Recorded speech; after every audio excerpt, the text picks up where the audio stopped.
By the light of the sunstone glows, a mysterious power it holds, guiding lost souls home across the northern snows. Where icy winds blow fierce and free, and the North Sea's wild waves crash on the lee, there a saga unfolds, a tale of old, where Norsemen bold their fates unfold. You awake to the chill embrace of dawn.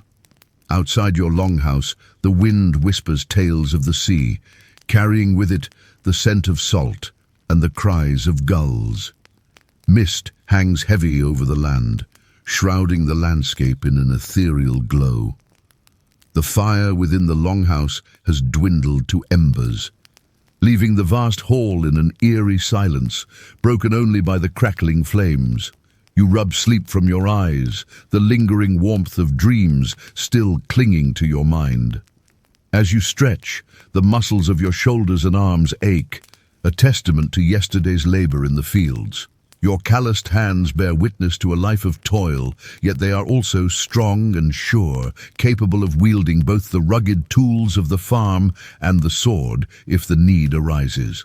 For here in the realm of the North, survival is a daily triumph. And you, like all your neighbors, must be ready to face whatever challenges come your way.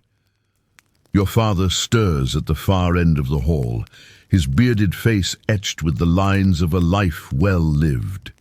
He moves with the stiffness of age, each joint protesting with a pop or a crack. He too has known his share of battles, not against outside foes, but against the stubborn earth, coaxing crops from the unforgiving soil.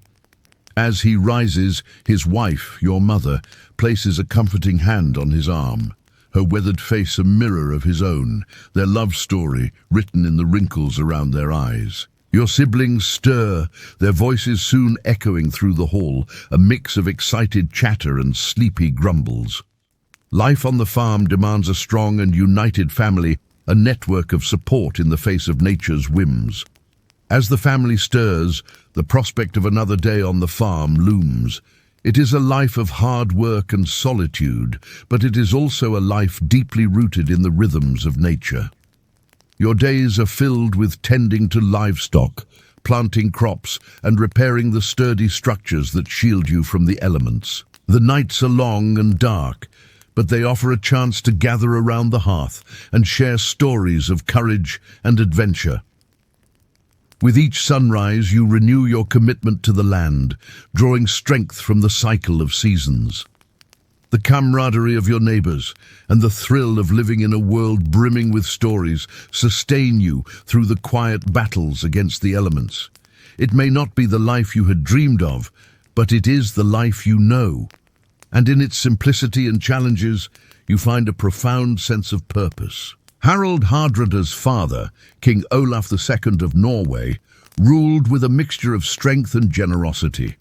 Under his father's guidance, Norway enjoyed a golden age, marked by peace and prosperity. But this tranquility was shattered when Olaf II was killed in a battle with rival kings.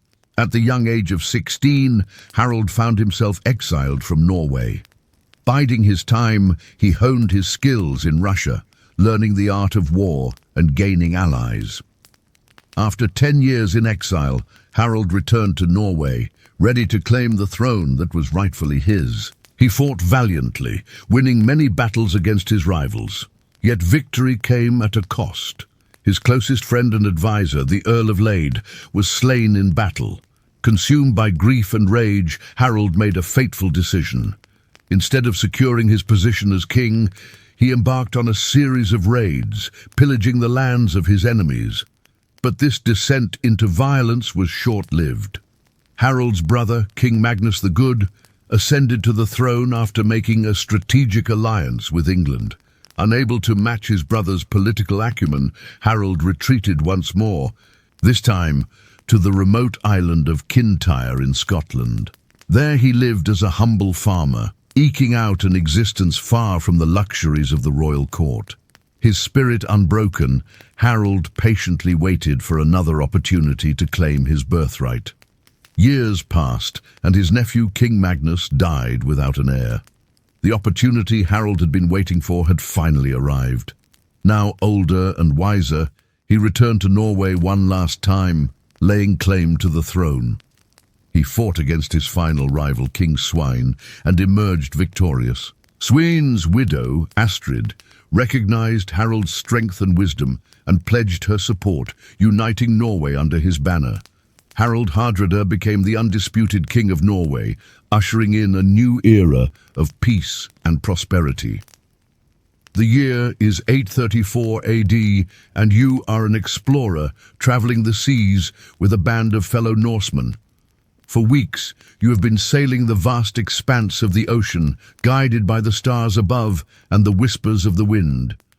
Your ship, the Oseberg, cuts through the waves, propelled by the strength of your oars and the will of your crewmates. The rhythmic splash of oars in water fills the air, a steady pulse that drives your vessel forward. The salty spray of the ocean kisses your skin, mingling with the smell of cedar and tar that permeates every inch of the ship. As the sun climbs higher in the sky, the familiar outlines of your homeland fade into the shimmering horizon. Excitement ripples through your crew, a mix of anticipation and awe. They have placed their trust in you, and you, their leader, must guide them to victory and glory. What treasures await you in the distant lands? Will you return home with tales of exotic goods and lands untouched by Norsemen? Or will your journey lead to uncharted territories, forging a new path for your people? Now we step into a world of uncertainty, where fate hangs in the balance and the whispers of the unknown echo on the salty winds. The Oseberg ship burial offers a glimpse into the hearts and minds of the Vikings. Within the mound lies a treasure trove of artifacts, each telling a silent story of Viking life. The intricately carved wooden panels depict scenes from Norse mythology, showcasing their deep connection to the spiritual realm. Runes adorn the walls, weaving spells of protection and power. Among the grave goods, a collection of silver coins reveals their engagement with trade networks that spanned vast distances. The presence of gaming pieces hints at a culture that valued leisure and camaraderie. A bronze cauldron, still bearing the remnants of a feast, serves as a reminder of the importance of community and celebration. And nestled among these relics, the remnants of a loom speaks of the domestic arts practiced by Viking women. These artifacts, unearthed from the depths of history, invite us to ponder the complexities of a civilization that excelled in both craftsmanship and warfare, weaving a tapestry of artistry, spirituality, and trade. The Viking Age was a dynamic era of exploration, conquest, and cultural exchange. The Oseberg ship burial encapsulates the essence of this age, offering a window into the beliefs, values, and artistic prowess of a civilization that left an indelible mark on history. We stand before a magnificent longhouse, its roof soaring towards the heavens, supported by sturdy pillars that seem to reach down to the very foundations of the earth. The hall's interior is dimly lit by oil lamps suspended from the rafters, casting flickering shadows that dance on the walls, adorned with intricate carvings of mythical beasts and heroic deeds. The air within the long hall hums with activity. At the far end, a raised platform serves as the seat of honor for the chieftain, a powerful symbol of authority and status. Beneath his watchful gaze, men clad in tunics and hose engage in lively conversation, their voices echoing with merriment and debate. Some share tales of daring adventures, while others discuss matters of trade and strategy. The flickering lamplight plays upon their faces, highlighting the strength and determination etched into their features. Across the hall, a group of women, resplendent in colorful gowns and elaborate jewelry, converse in hushed tones, their laughter tinkling like fine china. Their presence adds a touch of elegance and grace to the boisterous atmosphere.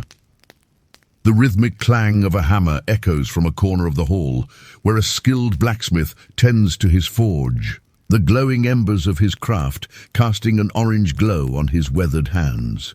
The aroma of roasting meat mingles with the scent of fresh bread baking in a nearby hearth, creating a symphony of flavors that tantalizes the senses. As night falls, the festivities reach a fever pitch.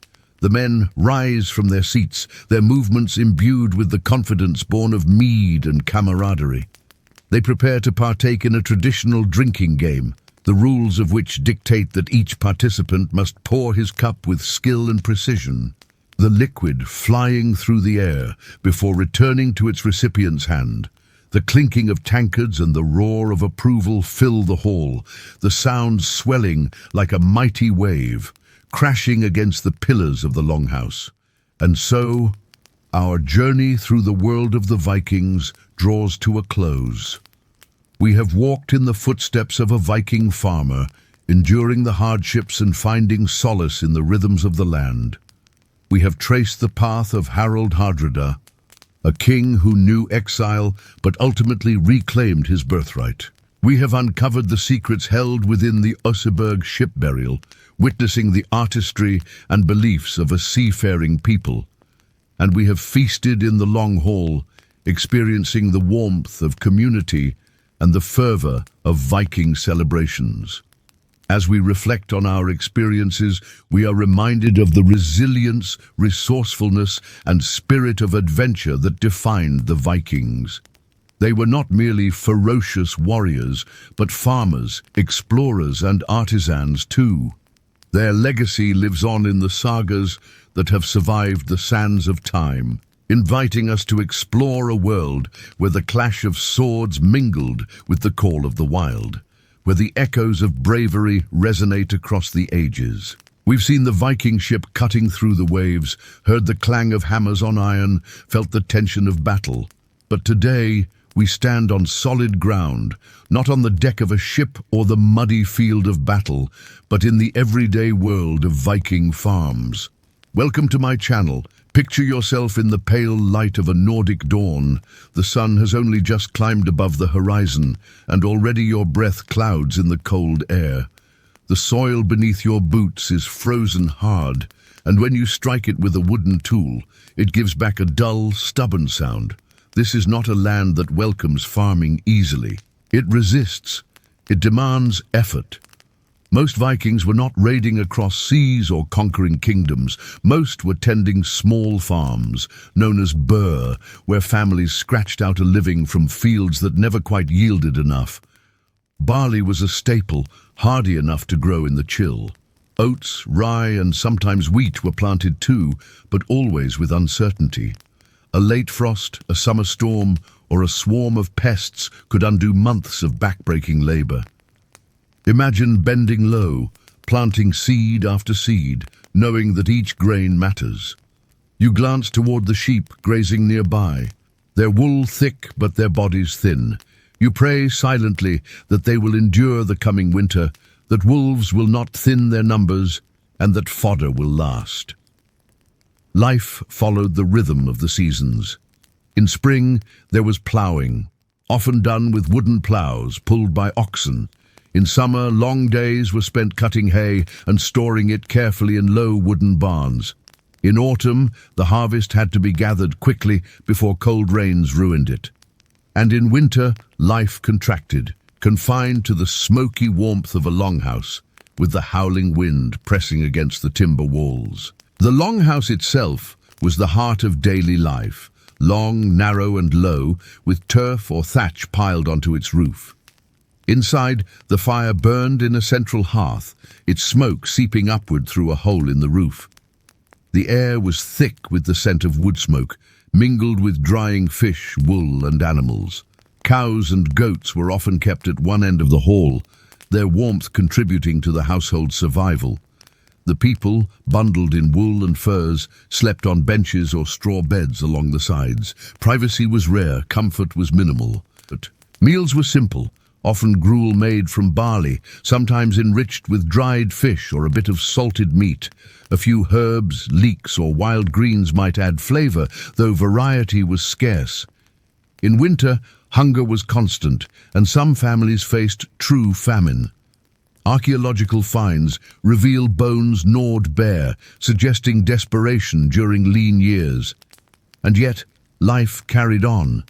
Children played in the mud outside, their laughter a thin thread of brightness.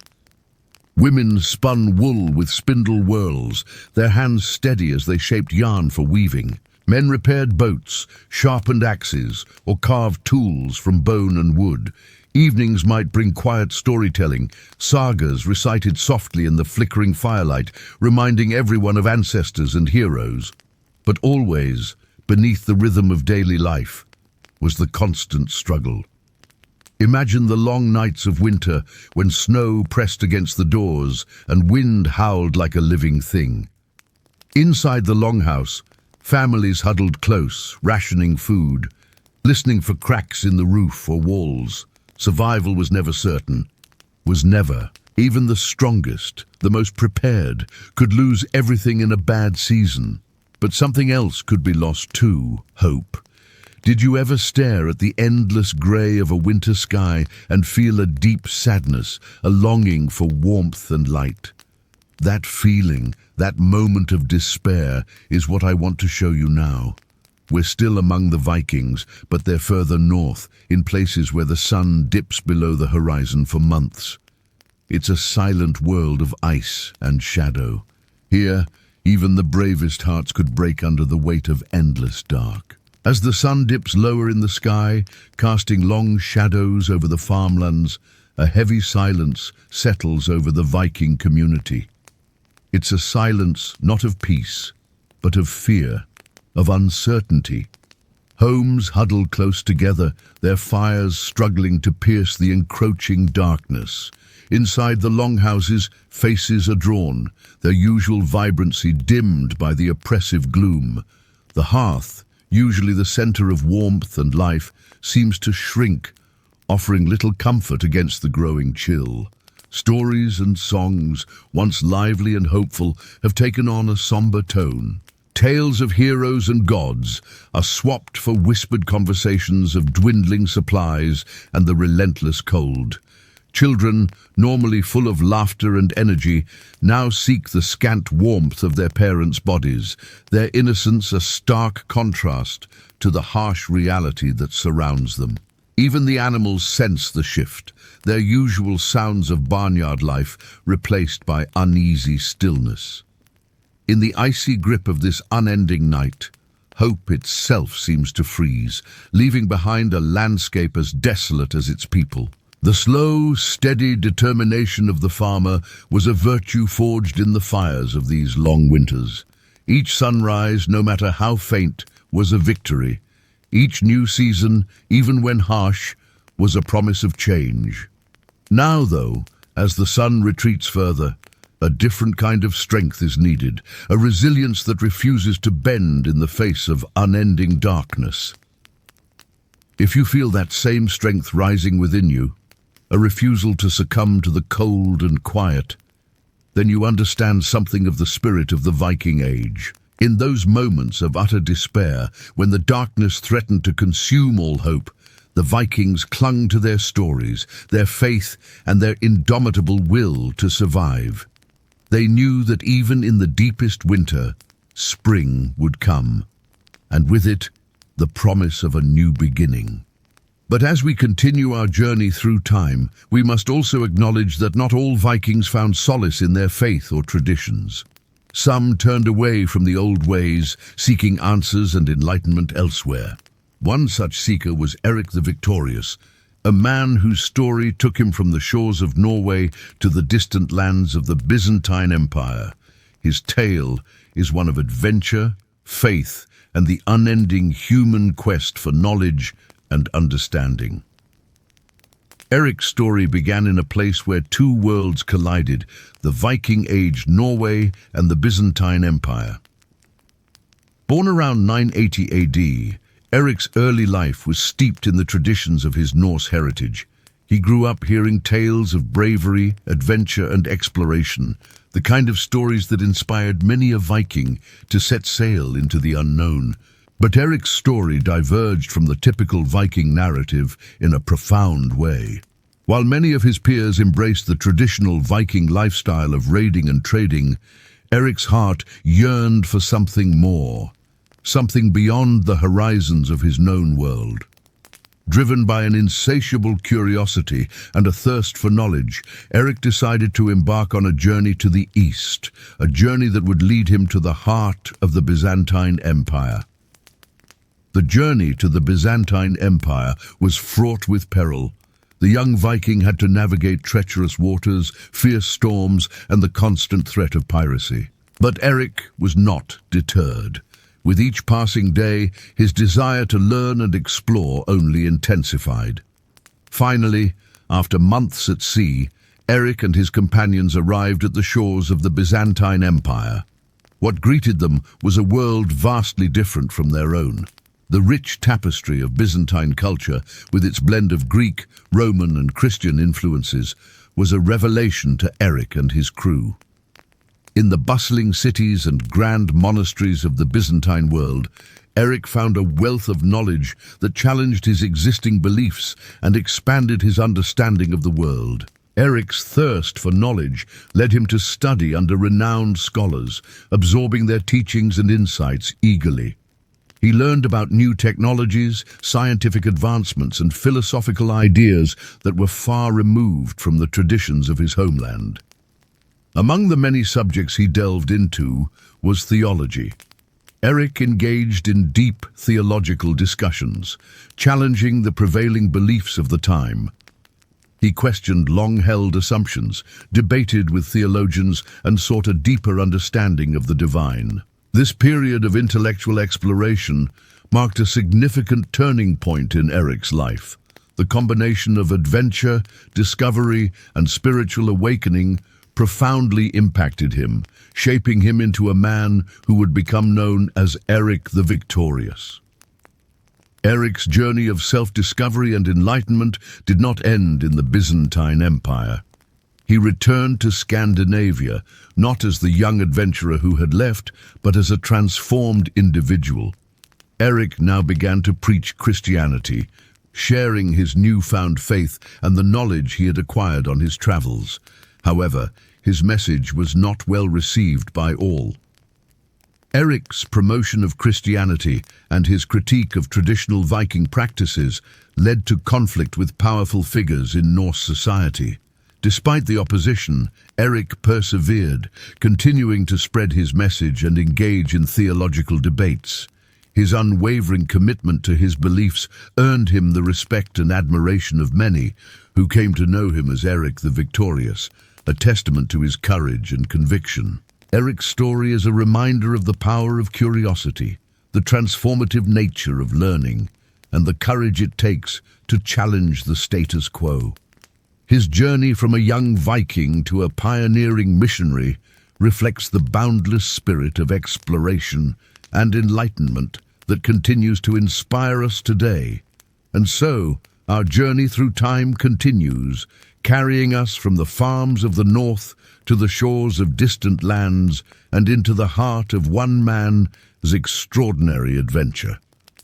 Thank you for joining me on this episode of Viking Life. If you enjoyed this journey through time, don't forget to hit the subscribe button to join our community of Viking enthusiasts. And if you have any comments, questions, or suggestions, please drop them below.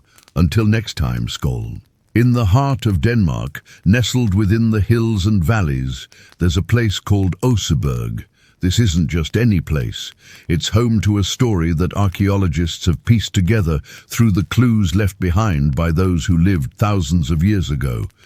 What they've uncovered is nothing short of remarkable, a glimpse into the lives and beliefs of the Vikings during the 9th century AD. It all began in 1934, when excavations unearthed the remains of 2 women who died during the Viking Age. These weren't just ordinary people. They belonged to a higher social standing, possibly even royalty. The discovery of their graves sparked curiosity, leading to further exploration in the area. And wouldn't you know it, they stumbled upon something truly extraordinary, a large ship burial. It was like stepping back in time. The burial was huge, measuring approximately 115 feet in length and 18 feet wide, typical of royal burials during the Viking Age. It was filled with artifacts that hinted at the status and wealth of the person laid to rest there. But here's the kicker. This wasn't your average Viking burial. No, sir. It was unique, revealing a cultural complexity that challenged the perceptions of those who unearthed it. Among the artifacts, they found some that were downright exotic, suggesting a connection to the wider world that the Vikings had reached through their extensive trade networks. One such item was a copper cauldron bearing Slavic markings, hinting at ties to Eastern Europe. Even the textiles found in the grave showcased intricate patterns reminiscent of those produced in the Middle East, demonstrating the extent of trade during the Viking Age. As the excavation continued, they uncovered more about the person buried in this grand ship. They learned that this individual, likely a woman based on the style of the grave, was no ordinary person. She was the wife of a Viking chieftain. And her name, you ask? Well, they didn't find a written record of it. Instead, she was named after a queen mentioned in the Orkneyinga saga, a historical text that tells the tales of the Earls of Orkney. That queen, Queen Astrid, was said to be from Sweden, highlighting potential connections between the two regions during this time. And if that wasn't enough, they found more evidence pointing to her royal lineage. Her fingernails were adorned with rings, a sign of wealth and status, and the treasures surrounding her suggested a life of luxury. Among them, a stunning silver necklace featuring a pendant with a garnet, symbolizing power and prestige. Garnets were associated with royalty, and the color red held special significance in Viking culture, often linked to courage, strength, and even blood. Also found nearby was a bronze cauldron used for brewing, hinting at a household that not only enjoyed fine dining, but likely hosted grand feasts, a cornerstone of Viking culture and a way to showcase their wealth and power. To make matters even more intriguing, the team discovered fragments of a silk fabric from the Middle East, underscoring the global reach of Viking trade networks. Even the buckle that held her belt was a testament to her status, crafted from gilded silver and adorned with intricate designs. These discoveries painted a picture of a woman of immense importance, not just in her community, but potentially in the wider Viking world. Her burial itself was a spectacle. Instead of being interred in the traditional Viking manner with cremation, she was laid to rest inside the ship with many of her possessions. The grave was filled with over 500 assorted objects, including buckets, bowls, clothing, horse equipment, and even a writing desk, all placed alongside her as she embarked on her final journey. But that journey was far from ordinary. Archaeologists believe that after she was entombed, the ship was set ablaze. Yes, you heard right, set on fire. It might seem odd to us today, but to the Vikings, fire played a central role in their beliefs and rituals. They saw fire as a powerful force, capable of purifying and transforming. It was a way to honor the dead and send them off in style. After the funeral pyre burned out, leaving behind a pile of ashes, those ashes were not discarded. No, they were treated with reverence. The bones were collected, likely ground into powder and mixed with the soil. Then, that very earth was used to fill the Oseberg ship. It wasn't just about laying someone to rest, it was about sending them off in a blaze of glory, ensuring their safe passage to the afterlife. The Oseberg ship burial wasn't just about the deceased. It was a statement, a declaration of power and wealth. Those who conducted the burial wanted to make a grand spectacle, a visual testament to their status and influence. After all, these people weren't just Vikings. They were Vikings with power, wealth, and connections that spanned the known world. But the mystery doesn't end there. Look at the ship itself. The Oseberg Mound wasn't just any vessel. It was a replica of a real Viking ship. and carefully crafted to resemble the longships that had become synonymous with Viking culture. This wasn't just a symbolic gesture. It was a way to honor the deceased as a member of the Viking community. To the Vikings, ships were more than just modes of transportation. They were symbols of freedom, exploration, and adventure. And what better way to send off one of their own than with a ship to carry them to the afterlife? Now, why did they bury this woman in a ship? Was it because they believed she would sail to the afterlife? Did they think she would need a vessel to navigate the seas beyond? Perhaps, but it could also be that the ship symbolized her status as a leader. After all, Viking rulers were often associated with ships and the sea. By placing her in a ship, they were emphasizing her importance and ensuring that she would be recognized even in death. Then there's the whole idea of the ship burial itself. Why go to such lengths? Was it simply because this woman was wealthy and influential? Maybe. But it could also be that the burial was meant to impress and intimidate. The Vikings were known for their power and wealth, and their funerals were often a display of that. By creating such a grand spectacle, they were showing other communities just how formidable they were. Here's something else that makes the Oseberg burial stand out. Usually, Viking burials were reserved for men. Women were typically buried in a different style, reflecting their roles in society. But this burial was different. The sheer opulence of the grave suggests that this woman was not just any Viking. She was a leader, a ruler, a woman who held power and influence in a world dominated by men. Here's what it all comes down to. The Oseberg ship burial was more than just a funeral. It was a cultural event. It was a celebration of life, death, and everything in between. It was a way for the Vikings to express their beliefs, values, and status. Imagine yourself standing among the Vikings as they gathered around the burning ship, their faces illuminated by the flames. You see the ship's timbers crackle and pop, sending sparks soaring into the night sky. The crowd is a mix of emotions, from reverence to excitement. This was not just a sad occasion, it was a joyous celebration of a life well lived. Now, take a moment to look at the artifacts uncovered at the site. Each item tells a story, a piece of the puzzle that helps us understand the Vikings and their way of life. You can almost hear the echoes of their voices as you examine each object, trying to imagine how it was used, what it meant to the people who owned it. The Oseberg site is a treasure trove of information, a window into the past that allows us to connect with the Vikings on a personal level.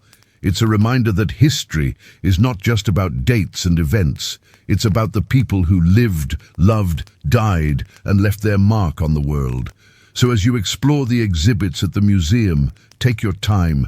Let your imagination run wild and try to picture the Vikings going about their daily lives. Hear the laughter of children playing, the clink of tools as the blacksmith works, the murmur of voices during a saga recitation. Immerse yourself in the sights, sounds, and smells of Viking life. Don't miss the chance to walk in the footsteps of the past. Visit museums and archaeological sites like the Oseberg site, and let the artifacts tell their stories. Support the work of archaeologists and historians who are dedicated to preserving our shared heritage. Engage in conversations about Viking culture, share what you've learned, and inspire others to do the same. Remember, history is not just something we study. It's a living, breathing tapestry that connects us to the human story. So keep exploring, keep asking questions, and keep embracing the spirit of discovery. Who knows what treasures of knowledge await us in the next chapter of our journey through time? The Great Hall resonates with sound, the clash of steel on steel, the scrape of benches, and above all, the rumble of men's voices raised in song.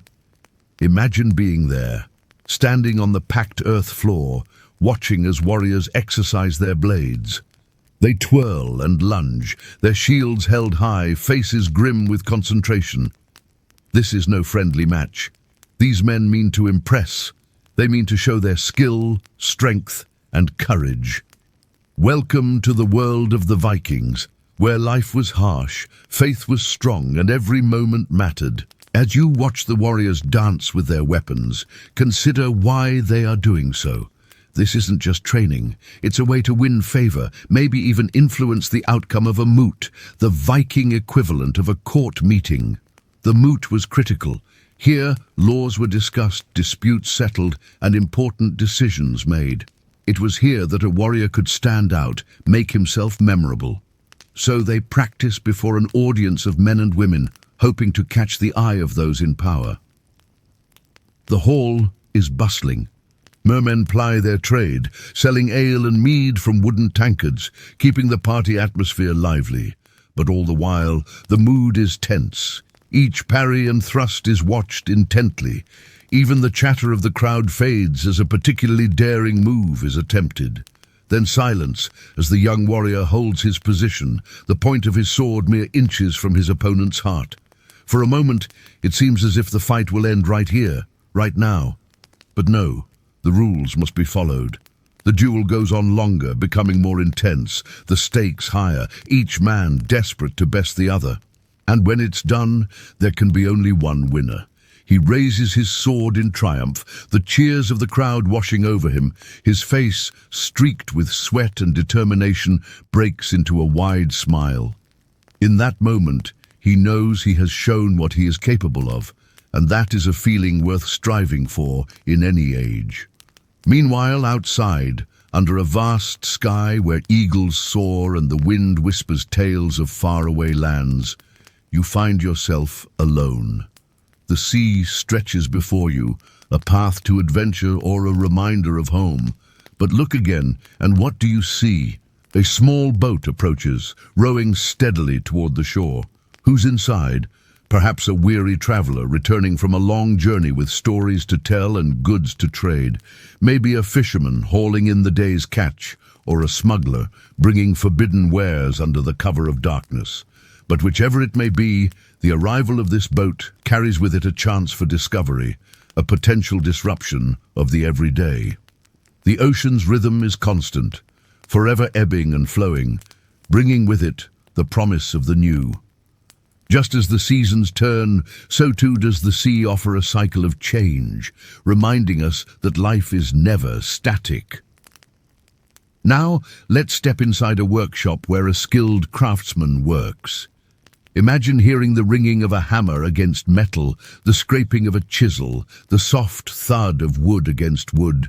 You are in a world where hands are strong and minds are inventive, where innovation meets necessity and raw materials are transformed into objects of beauty and utility. Light streams through the open doorway, illuminating a space where imagination takes shape. The air is filled with the scent of sawdust, leather, wool, fresh-cut wood, beeswax, charcoal from the forge, and the craftsman, his face lined with the wisdom of years spent honing his skills, moves with a practiced grace. He selects a piece of wood, its grain smooth and strong beneath his touch, and begins to work. Each stroke of his axe or saw is precise, controlled, revealing the hidden potential within the material. He shapes the wood, guided by an innate understanding of its nature, fashioning it into a piece that is both functional and aesthetically pleasing. Nearby, on a rough-hewn table, lie the tools of his trade, each one an extension of his will. There's the sturdy mallet, the sharp-edged chisel, the well-worn hammer, and the finely crafted saw. They are not merely tools, they are companions, aids in the creation of objects that will outlive him. He glances at his work, a chair taking form, a boat being born, a piece of jewelry waiting to be finished. His hands pause, his eyes twinkling with satisfaction. In this moment, he sees not just the physical form, but the purpose, the beauty, the story each object will embody. When completed, these creations won't just be items, they will be testaments to human ingenuity, durability, and artistic vision. Whether used, displayed, or passed down through generations, they will carry within them the echo of the craftsman's skill, a legacy that transcends the passage of time. The scene shifts now, moving from the clamor of the hall to the hush of the long winter nights. Gather close to the flickering light of a hearth fire, letting the warmth chase away the chill.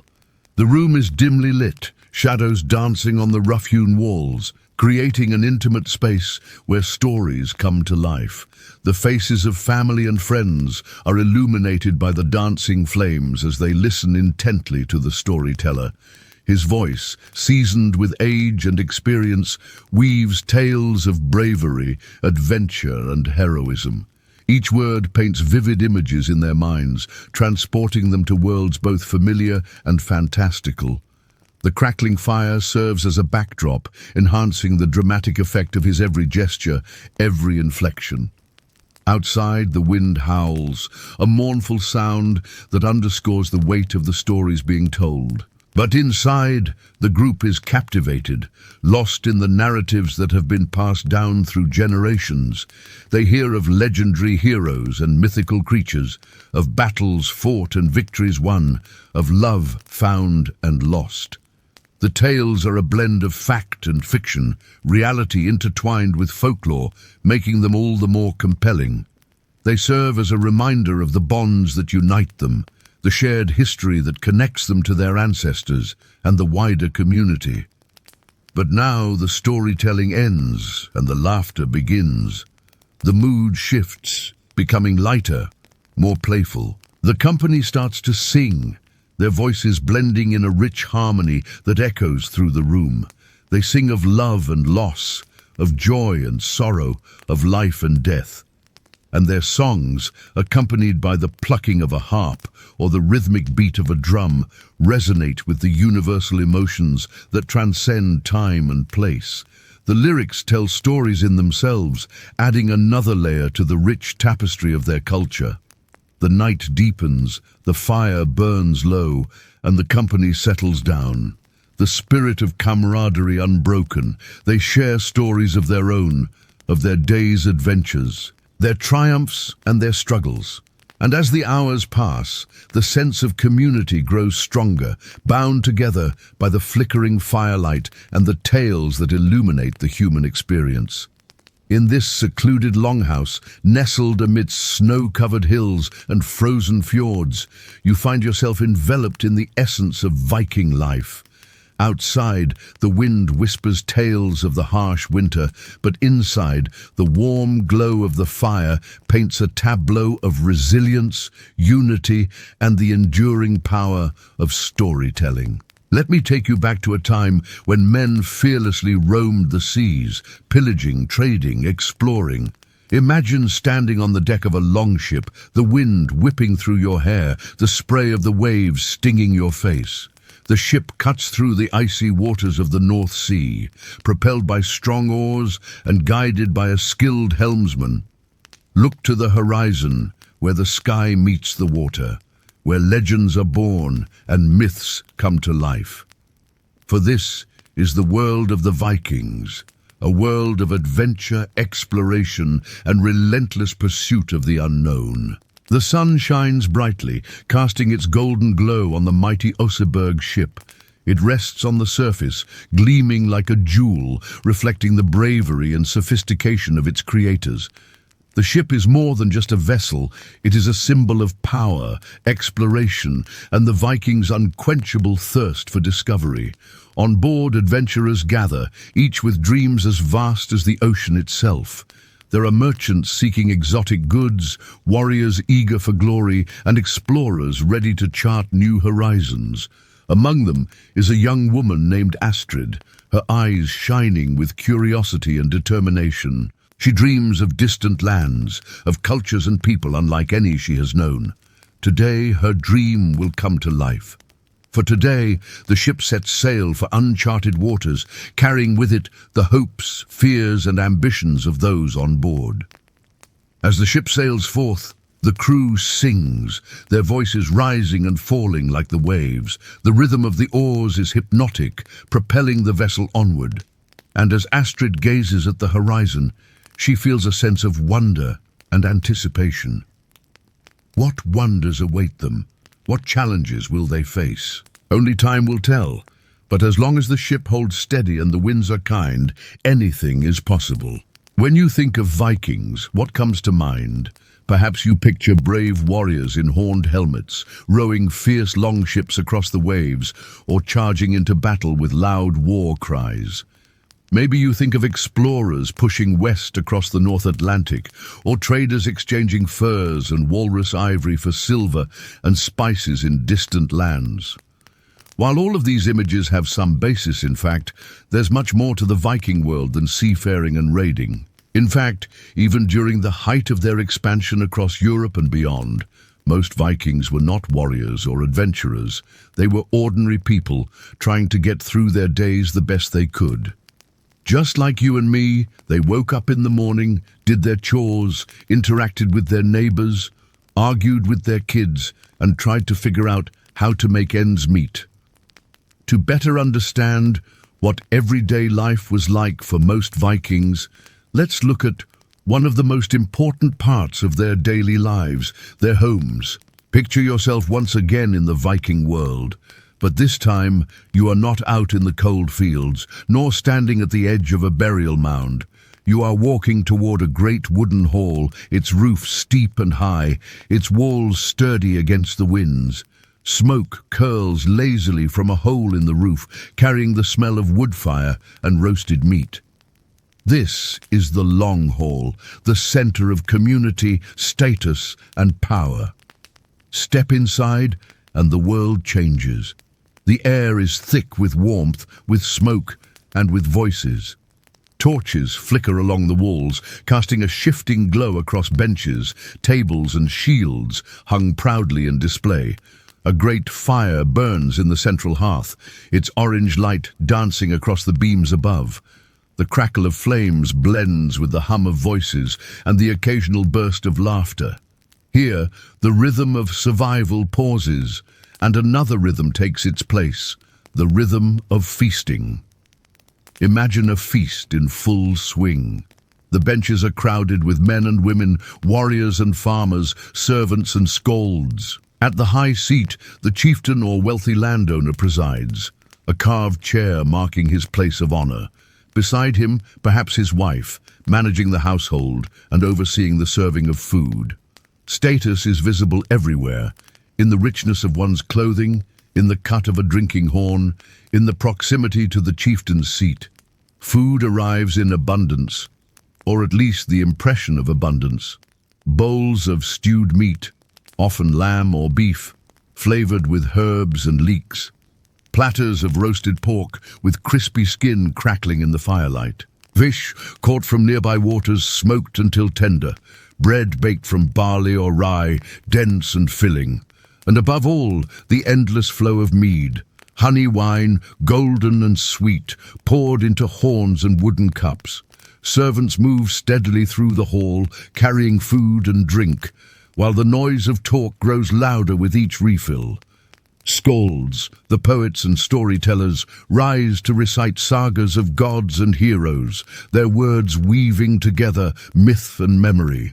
The audience listens, sometimes murmuring approval, sometimes striking the tables with their fists in rhythm, a steady beat beneath the spoken verse. This is more than food and drink. It is theater. It is hierarchy on display. To sit near the chieftain is to be recognized as important. To receive the choicest cut of meat or the largest horn of mead is to show favor. Even the simple act of toasting carried meaning. A host might raise his cup to the gods, to ancestors, to the king, and to his allies, all in carefully chosen order. To be included in such toasts was an honor. To be excluded, a silent insult. Imagine the sensation of the hall around you, the warmth of the fire after months of cold, the press of people on the benches, the rough texture of wooden walls and woven hangings. Outside, the night is dark and the wind sharp. Inside, the hall glows with life, with music, with the sharp tang of smoke and the sweetness of mead. And yet, not everyone experienced this equally. For those of high status, feasting was frequent and lavish. For the poor farmer, struggling with a thin harvest, such nights might be rare or attended only in modest measure. The long haul reinforced these divisions. It was where power was not only displayed but performed, where generosity was shown, but also where dependence was made clear. Still, the feasts bound the community together. Bonds of loyalty were renewed. Stories passed from one generation to the next. Songs echoed against the beams, carrying tales of gods like Odin and Thor, and of human heroes whose deeds were almost as great. Close your eyes and listen. The hum of voices, the clink of wooden bowls, the rhythm of a drum, the chant of a poet. It is easy to imagine drifting into sleep with such sounds, the firelight flickering across closed eyelids. Feasting, like farming, like fighting, was part of the Viking rhythm of life. Harsh winters, hard soil, sudden raids and uncertain harvests, all were balanced by moments of warmth, community, and shared story. And when death came, whether quietly or in battle, the ship burials and sagas ensured that memory carried forward. The longhouse, of course, was just one type of home the Vikings inhabited. Across Scandinavia and wherever Vikings settled, you would find farmsteads nestled in valleys and on headlands. These houses were smaller than halls, built from wood and turf and thatch, with sturdy walls and strong enough to withstand wind and rain. Some were freestanding, others leaned against the natural shelter of a hill or a rock face. Inside, a family worked and ate and slept. A hearth often divided the space in two, the place of privacy in the back and the area for receiving guests and tending animals up front. Children would play while their parents cooked over the fire, tending goats and sheep who nibbled scraps of food. As dusk fell, the family gathered for a meal, eating bread and cheese or fish with whatever vegetables were in season. When winter arrived, the pace of life slowed. Days were shorter and colder, making outdoor work difficult. Families huddled around their hearths, eating dried fish and meats, berries and fruits, preserved from the summer. In the long hours after sunset, they told stories and sang songs. Sometimes a traveling storyteller would visit, bringing new tales and filling the house with laughter and adventure. For many Vikings, this was their life. They farmed the land, herded animals, fished for food, and traded with neighbors and travelers. They repaired their homes and boats and watched their children grow up. Then, every now and then, everything would change. One day, a traveling warrior might arrive, bringing news that a neighboring lord had grown too powerful, or that a local chieftain had boasted too loudly, or that there was a king in need of soldiers for his personal guard. Suddenly, the routine of the farm was forgotten, and a call to adventure sounded. Men left their families and set off to join a war band, to seek glory and treasure before returning home with their fortunes. Or perhaps it was your turn to take the boat out to sea. Maybe you were a trader, plying your wares in distant lands, or an explorer seeking new hunting grounds, or even a missionary bringing the word of your religion to faraway people. Whatever the case may be, life for the Vikings was never dull, and even the most mundane tasks could turn into an exciting adventure. No matter what you did, where you went, or who you encountered, one thing remained constant: the rhythm of the Viking Age. In history, it can be easy to get caught up in the big picture: kings and queens, wars and revolutions, empires rising and falling. But remember, history is made up of the actions of ordinary people living their lives. And what was true in the Viking Age is just as true today. Most Vikings were not famous warriors or rulers, but people trying to get by in a harsh but beautiful world, feeling their way through joy and sorrow, success and failure, peace and war. To tell their stories is to remind ourselves that we are all part of something bigger than ourselves, something that echoes across the centuries. So as you explore this series, keep that in mind. Listen closely to the characters in the stories, and you might just hear echoes of your own life. Hey there, thank you for joining us on this journey through Viking history. If you enjoyed this video, don't forget to hit the like button and subscribe for more content. Your support helps bring these stories to more people, allowing us to continue sharing the fascinating world of the Vikings. As our journey through the Viking world comes to an end, allow yourself to rest in the contrast we have traced. The Viking farmer, bent over frozen fields. Harald Hardrada, striding across continents. The Oseberg ship, carrying women into eternity. And the long haul, glowing with fire and fellowship. The Viking world was not a single story of raids and conquest. It was a world of endurance and fragility, of belief and ambition, of hunger and abundance. A world where life was uncertain, but meaning was woven carefully into every act, whether ploughing, feasting, or honoring the dead. Now, as you lie in comfort, far from those northern winds, allow the rhythm of your own breath to slow.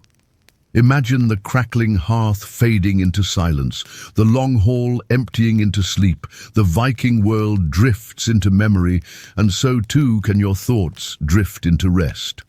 Good night. In this episode, we've followed Harald Hardrada's journey to the Byzantine Empire, but his tale doesn't end here. In fact, it's just beginning. Let's return to the frozen fields of Norway where we left him. Harald is a Viking warrior who has come to carve out his own kingdom. But winter has been long and hard. The crops failed and people are hungry. He remembers his father's words about the good harvests back in the south, so he gathers his men, boards a ship, and sails to the Byzantine Empire. The sun beats down on his face, and he feels a sense of relief. Finally, he is somewhere warm. He finds the emperor and asks for land, promising to bring 6,000 warriors with him to help fight the Muslims in the east. The emperor agrees and hands him a purple robe, a symbol of his authority. This robe will be a sign of respect and power wherever he goes. The two men ride into the city on horseback, and the crowd cheers for their new leader. For 3 years, Harald leads the armies into battle against the Muslims. They fight bravely, but there are many casualties. One day, during a particularly fierce battle, he is injured. His men carry him back to the city where he stays in a grand palace while he recovers. Here, he lives a life of luxury and leisure, far from the battlefield. But soon he hears news that his father has died back in Norway.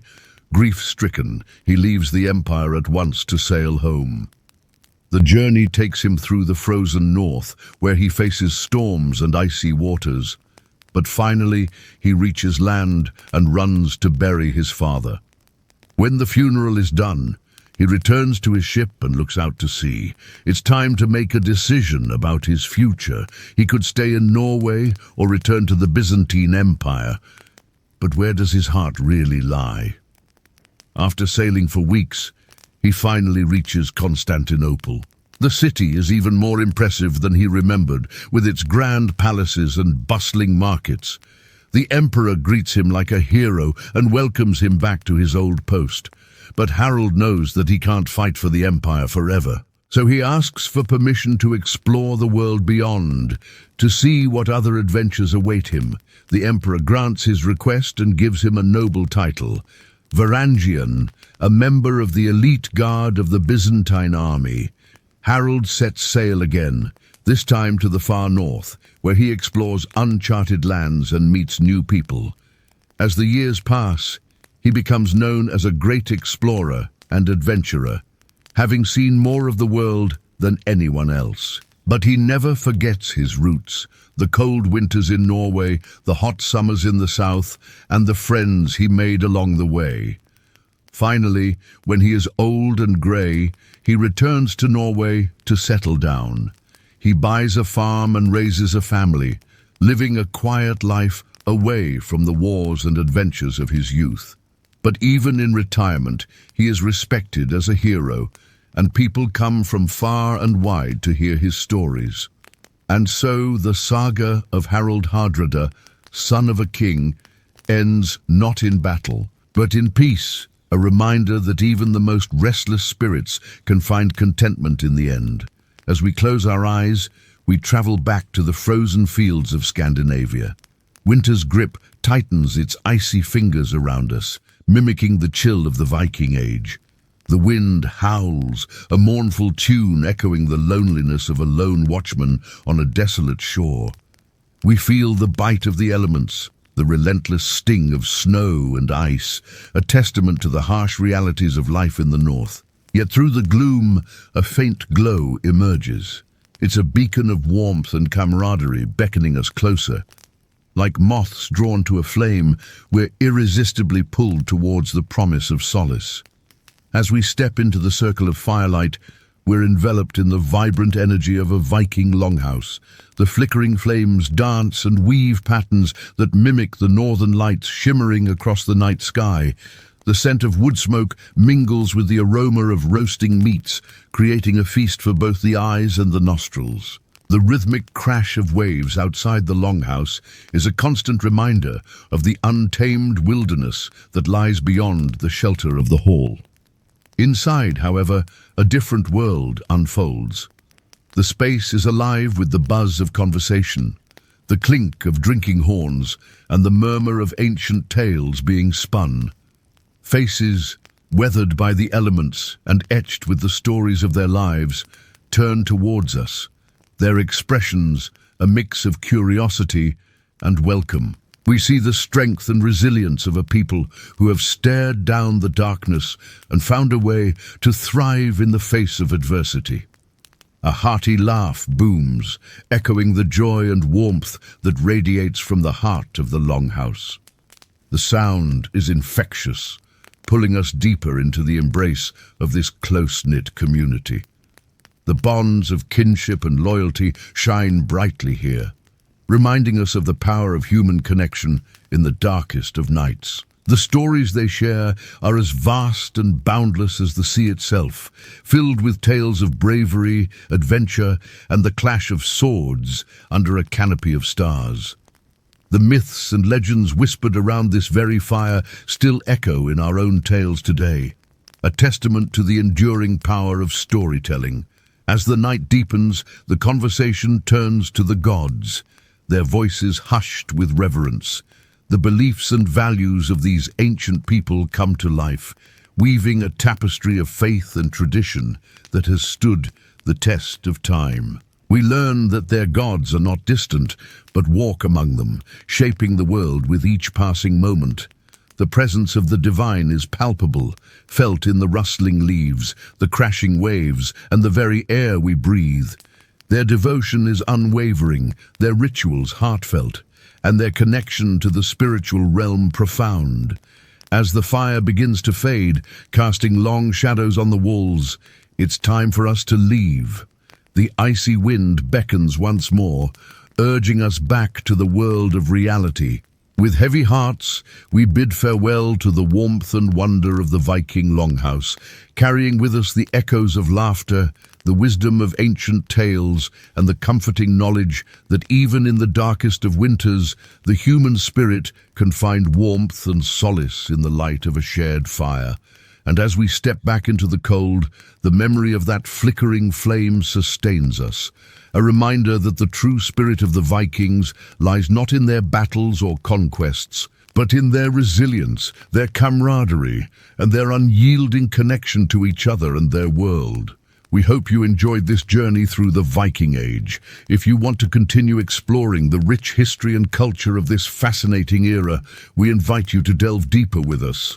Our platform offers a treasure trove of historical tales waiting to be discovered. Don't forget to subscribe and join our community of history enthusiasts. Together, we can keep the spirit of Viking exploration and discovery alive. Thanks for joining us on this adventure. May your days be filled with the warmth of the Longhouse and the excitement of new discoveries. Until next time, stay curious, stay adventurous, and may the wind always be at your back.